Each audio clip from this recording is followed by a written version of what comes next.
Hello friends, नमस्कार, सत श्री अकाल, वनकम, अस्सलाम वालेकुम, नमो बुद्धाय, praise the Lord. Welcome to our channel के सोल कॉन्शियसनेस। आज हर एक मनुष्य काम, क्रोध, लोभ, मोह, अहंकार, सुस्ती में से किसी न किसी विकार से तो ग्रसित है ही।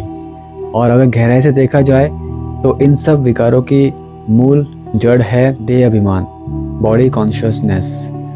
तो आज जीवन को शांतिमय और पवित्र बनाने के लिए घर गृहस्थ जीवन को छोड़ने की ज़रूरत नहीं है, बल्कि इस देह अभिमान को, बॉडी कॉन्शियसनेस को छोड़ने की ज़रूरत है। जब हम बॉडी कॉन्शियसनेस में रहते हैं, देह अभिमान में रहते हैं, तो स्त्री और पुरुष के भान में आ जाते हैं और वहीं से हम काम विकार के वशीभूत हो जाते हैं। काम विकार एक ऐसा विकार है जिसके कारण हम अपने ओज तेज को खो बैठते हैं और शरीर हमारा दुर्बल हो जाता है, जिसके कारण हम समय से पहले बूढ़े होने लगते हैं और मृत्यु की तरफ बढ़ते चले जाते हैं। फिर इसी के साथ साथ अनेक शारीरिक रोगों की भी वो चपेट में आना शुरू हो जाता है। काम विकार के कारण ही मनुष्य अपनी सहनशीलता को, अपनी विवेक को भी खो बैठता है।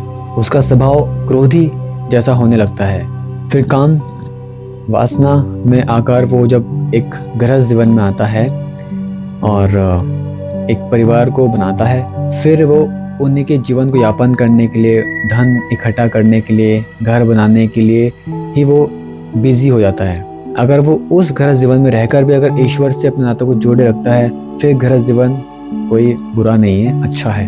पर अगर आप उस गृहस्थ जीवन में आके ईश्वर को भूल जाते हो और सिर्फ पैसा इकट्ठा करना, ज़रूरतें पूरी करना, जिम्मेदारी, बस इसी चक्र में अगर आप फंस जाते हो तो आपकी फिर स्थिति बहुत दयनीय हो जाती है। थोड़ा धन कमा के फिर वो अधिक धन वो पाने की चाहना करता है।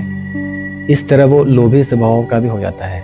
तो कहीं ना कहीं देखा जाए, ये देह अभिमान, बॉडी कॉन्शियसनेस में आके हम इन पांचों विकारों को अपनी तरफ आकर्षित कर लेते हैं। और इन सभी विकारों में सबसे पहला विकार है काम विकार। इसी विकार के आने के बाद अन्य विकार भी अपने आप आमंत्रित हो जाते हैं। फिर जब वो मनुष्य गृहस्थ जीवन में आ जाता है, संतान पैदा कर लेता है, धन कमा लेता है, घर बना लेता है, तो फिर वो एक बड़ा सेठ बन जाता है। बड़े लोगों के साथ उसका उठना बैठना हो जाता है।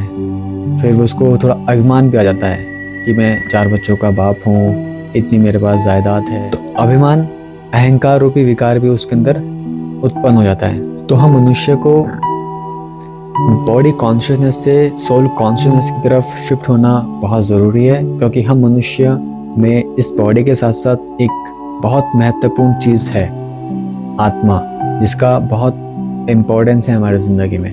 हमको उसको समझना है, उसकी शक्तियों को समझना है और उसकी शक्तियों को बढ़ाना है। और वो तभी होगा जब हम इस देहाभिमान से, बॉडी कॉन्शियसनेस से अपने आप को थोड़ा शिफ्ट करेंगे सोल कॉन्शियसनेस की तरफ। अपने जीवन में ऐसा तालमेल बनाएं ताकि आप अपने गृहस्थ जीवन को भी मेंटेन कर पाएं और साथ ही साथ अपनी आत्मा को समझ पाएं, अपनी आत्मा की शक्तियों को बढ़ा पाएं, अपने आत्मा के नज़दीक रह पाएं, ताकि ईश्वर से आपका नाता जुड़ा रहे और अपने आप जीवन के सफ़र को सुगमता से तय कर पाएं।